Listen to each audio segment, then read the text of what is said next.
Sa isang liblib na baryo sa Visayas, may isang matandang babae na kilala ng lahat bilang Aling Sabel.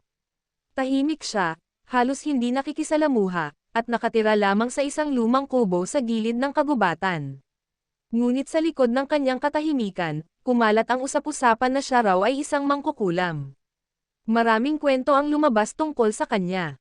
May magsasaka raw na nagdamot ng bigas at hindi siya binigyan.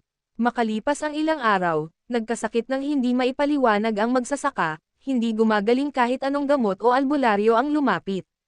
Isa namang binata ang umano'y nanukso at nambastos sa kanya. Kinabukasan, nagising itong puno ng sugat at paltos ang katawan, na parang sinunog ng apoy. Kaya't sa tuwing may nagkakasakit ng misteryoso o nakakaranas ng kakaibang pangyayari sa baryo, agad na isinisisi kay Aling Sabel. Ngunit ang katotohanan, hindi siya basta-basta mangkukulam. Totoo, marunong siya ng sinaunang kulam at orasayon na minana pa niya sa kanyang ninuno. Pero ginagamit lamang niya ito kapag sobra ang kasamaan ng tao laban sa kanya. Sa ilalim ng kanyang mahiwagang kahon, nakatago ang mga manika, buhok, at piraso ng gamit ng mga taong naging malupit sa kanya.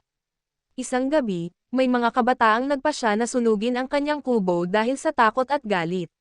Ngunit bago pa nila magawa, hamangin ng malakas, bumagsak ang mga sanga ng puno, at nagapoy ang kanilang dala-dalang sulong na tila kusang lumipad pabalik sa kanila.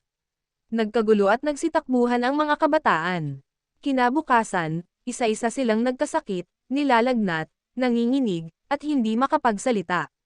Wala ni isang albularyo ang nakapagpagaling sa kanila.